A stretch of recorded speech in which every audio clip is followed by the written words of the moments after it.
নমস্কার। অ্যাস্ট্রো নীলমণি চ্যানেলে আপনাদের স্বাগতম। আজকে আলোচনা করব শুক্র গ্রহের জাতক বা শুক্র গ্রহের মানুষদের নিয়ে। আলোচনা করব তাদের স্বভাব, চরিত্র, বৈশিষ্ট্য নিয়ে। আলোচনা করব তাদের জীবনযাত্রা, তাদের ভালো লাগা, খারাপ লাগা, তাদের পছন্দ, অপছন্দ, তাদের কিসের প্রতি আগ্রহ এবং কিসের প্রতি অনাগ্রহ তা নিয়ে। এছাড়াও আলোচনা করব তাদের শারীরিক গঠন নিয়েও। প্রথমে আলোচনা করব আমরা ভাগ্য বলতে ঠিক কি বুঝি। দেখুন, আমরা ভাগ্য বলতে বুঝি আমাদের আর্থিক অবস্থা। এই আর্থিক অবস্থা ভালো হলেই আমরা সাধারণত বলি আমাদের ভাগ্য খুব ভালো। যেমন ধরুন, কেউ একজন সরকারি চাকরি পেল, বাড়ি গাড়ি করলো, তখন আমরা বলি দেখেছিস ওর কি সুন্দর ভাগ্য। তো এই ভাগ্য তিনটি পিলারের ওপর দাঁড়িয়ে আছে: স্থান, কাল, পাত্র। প্রথম হলো আপনার পরিবেশ, মানে আপনি যে পরিবারে জন্মগ্রহণ করেছেন, আপনার বাবা মা এবং আত্মীয় স্বজন। ধরা যাক একটি ধনী পরিবারের সন্তান হাসপাতালের পঞ্চম তলায় জন্ম নেয়। ঠিক একই সময়ে একটি গরিব শিশু রাস্তার পাশে সেই হাসপাতালের নিচে জন্ম নিল। এক্ষেত্রে দুজনের জ্যোতিষ চার্ট একই হবে, কিন্তু তাদের ভবিষ্যৎ কি এক হবে? না, দুজনের ভবিষ্যৎ এক হবে না। এই ভাগ্য মানে আমাদের আর্থিক অবস্থা। গরিব ছেলেটা তার পরিবার এবং পরিবেশ থেকে কোনো সাহায্য পাবে না নিজের ভাগ্য গড়ার জন্য। এজন্য পরিবেশ ভাগ্যের জন্য খুব গুরুত্বপূর্ণ। তবে জীবনের সুখ ও শান্তি, চরিত্র, স্বাস্থ্য বা স্বাস্থ্যের সমস্যা এবং জীবনের বিভিন্ন ঘটনা, যেমন বিবাহ, সন্তান জন্মানো, গাড়ি কেনা, বাড়ি তৈরি করা, ভালো সময় কাটানো, দুর্ঘটনা, এমনকি মৃত্যু, দুজনের একই সময় হবে। কিন্তু কিছু কিছু জিনিস যেগুলো আমাদের জীবনযাত্রার মান নিয়ন্ত্রণ করে, যেমন পেশা বা শিক্ষা, সেক্ষেত্রে একজন ইলেকট্রিক্যাল ইঞ্জিনিয়ার হতে পারে, অন্যজন ইলেকট্রিশিয়ান হতে পারে। ধনী পরিবারের ছেলে 5 তলা বাড়ি তৈরি করতে পারে, আর গরিব পরিবারের ছেলে হয়তো সেই সময় একটি ছোট বাড়ি বানাতে পারে। দ্বিতীয় পিলার হলো আপনার ইচ্ছা শক্তি। অনেকের মতে ভাগ্যে যা আছে তাই হবে। আমি এতে বিশ্বাস করি না। ধরুন, আমি আজ দিল্লিতে যাওয়ার পরিকল্পনা করছি। যদি আমি বলি ভাগ্য আমাকে সেখানে নিয়ে যাবে এবং আমি শুধু বাড়িতে বসে থাকবো, তাহলে কি আমি দিল্লিতে পৌঁছাবো? এজন্য আমি বলি আমাদের ভাগ্য আমাদের ইচ্ছা শক্তির ওপর নির্ভর করে। এরপর আসি তৃতীয় পিলার, যেটা হলো জন্মছক বা গ্রহের অবস্থান। আমরা জ্যোতিষীরা কেবল এই বিষয়ে বিচার করতে পারি। জন্ম তারিখ থেকে আমরা চরিত্র, উপযুক্ত পেশা বা শিক্ষা, শরীরের গঠন, স্বাস্থ্যের সমস্যা এবং জীবন ঘটনার সময়, যেমন বিবাহ, সন্তান জন্মানো, গাড়ি কেনা, বাড়ি তৈরি করা, চাকরি পাওয়া, ব্যবসা শুরু করা, এছাড়া ব্যবসার প্রকার, পদোন্নতি, ভালো সময় কাটানো, দুর্ঘটনা বা মৃত্যু, এগুলো ভবিষ্যৎবাণী করতে পারি। এই তিনটি ভাগ্যের স্তম্ভ কখনোই সমান নয়।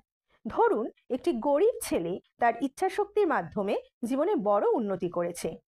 এই ক্ষেত্রে প্রথম স্তম্ভের শক্তি খুব কম ছিল। দ্বিতীয় এবং তৃতীয় স্তম্ভের জন্য সে তার জীবনকে উন্নত করতে পেরেছে। যদি আমি আপনার প্রথম এবং দ্বিতীয় স্তম্ভের শক্তি জানি, তবে আমি আপনাকে 100% ভবিষ্যৎবাণী দিতে পারি। এবার আসি মূল আলোচনায়। শুক্র গ্রহের জাতকদের চেহারা সাধারণত হয় সৌম্যকান্তি। এরা হাঁটে ও কথা বলে ধীরে ধীরে। এদের কথা বলার অনেক রকম কায়দা কানুন এরা জানে। কাউকে আঘাত না করে কথা বলে এমনভাবে যে ওই কথা প্রায় আঘাতের সমগোত্রীয় হয়ে থাকে। এরা ভীষণ ভদ্র হয় এবং সকলের কাছে সুনাম কেনে। এরা সম্পর্ক সৃষ্টিতে নিজেকে অবনত করতে কুণ্ঠাবোধ করে না। এরা কখনো বিরোধ সৃষ্টি হচ্ছে দেখলেই নিজেকে ছোট করে সমঝোতায় আসে বা প্রতিপক্ষের কথা মেনে নেয়। এরা শিল্পকলার প্রতি খুব অনুরাগী হয়। এরা দুঃখে যেমন অবিচল থাকে, সুখেও নিজের সীমানা বজায় রাখে, যদি না রাহু মঙ্গল জাতীয় গ্রহের সংস্পর্শে আসে। এরা স্বার্থত্যাগ করতে পারে। এরা এমন কোনো কাজ করতে চায় না যেটাতে অশান্তি হতে পারে। এদের সঙ্গে মঙ্গলের জাতক বা জাতিকার বিবাহ হতে পারে। এগুলো তো একটা সাধারণ বিচার, সবার সাথে মিলতেও পারে আবার নাও মিলতে পারে। আপনার একেবারে নিজের হরোস্কোপ অনুযায়ী অর্থাৎ জন্ম তারিখ ও সময় দিয়ে যে বিচার হয় সেটা হয় সব থেকে পারফেক্ট। এর মধ্যে কোনো ভুল ভ্রান্তি থাকে না, কারণ আমরা বিজ্ঞান ও যুক্তির ওপর নির্ভর করে জ্যোতিষ বিচার করি। প্রথমে আমরা জন্মের সঠিক সময় বের করার জন্য আপনার জন্মের সময় সংশোধন করব। এটি +- 15 মিনিট হতে পারে। তারপর আমি আপনার সমস্ত প্রশ্ন যেমন শিক্ষা, কেরিয়ার, চাকরি এবং আপনার ব্যবসার বিষয়ে প্রেডিকশন দেব। আপনার পক্ষে কোন সাবজেক্ট ভালো হবে, কোন ধরনের ব্যবসা আপনার পক্ষে ভালো হবে, প্রতিযোগিতামূলক পরীক্ষা যেমন JEE, NEET, UPSC, SSC ইত্যাদিতে আপনার সাফল্য কেমন আসবে, এগুলো সব আমরা আপনাকে বলবো।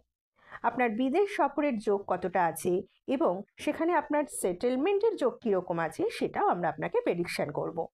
আপনার প্রেমের সম্পর্ক এবং দাম্পত্য জীবন কেমন যাবে সে ব্যাপারেও আমরা আপনাকে বিচার করে বলবো। ভবিষ্যতে কোনো স্বাস্থ্য সমস্যা এবং কোনো দুর্ঘটনা আছে কিনা তা খুঁজে আমরা বার করব।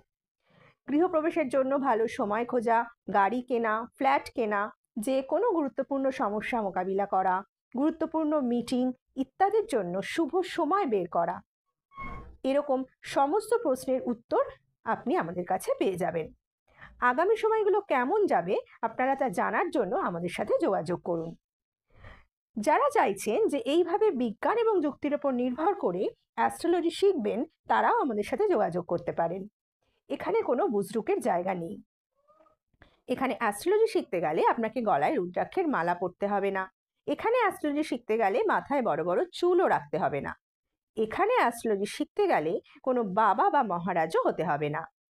এখানে অ্যাস্ট্রোলজি শিখতে গেলে শুধুমাত্র বিজ্ঞান এবং যুক্তিমনস্ক মানসিকতা আপনার মধ্যে থাকতে পারবে, তবেই আপনি এখানে অ্যাস্ট্রোলজি শিখতে পারবেন। আমরা অ্যাস্ট্রোলজিতে কোনো কিছুই অন্ধের মতো বিশ্বাস করব না। আমরা প্রত্যেক জিনিসের ব্যাপারে একটা করে যুক্তি খুঁজব। যেমন ধরুন, একটা প্লেন অ্যাক্সিডেন্ট হলো, 500 লোক মারা গেল, সবারই কি মৃত্যুর যোগ থাকে ওই সময়? এটা অসম্ভব ব্যাপার, সবার মৃত্যুর যোগ থাকে না। দেখুন, অ্যাস্ট্রোলজির সাথে ভগবান বলুন, মা তারা, মা কালী বলুন বা বাবা মহাদেব বলুন, কারোরই কোনো সম্পর্ক নেই। ভগবান আমাদের ভগবানের জায়গায় আছেন। অ্যাস্ট্রোলজি হলো একটা subject. Physics, chemistry, mathematics, Bangla, ইংরেজি, ইতিহাস এদের মতনই একটা সাবজেক্ট। যে সমস্ত অ্যাস্ট্রোলজার নিজেকে ভগবানের দূত হিসাবে জাহির করে তাদের থেকে বিরত থাকুন।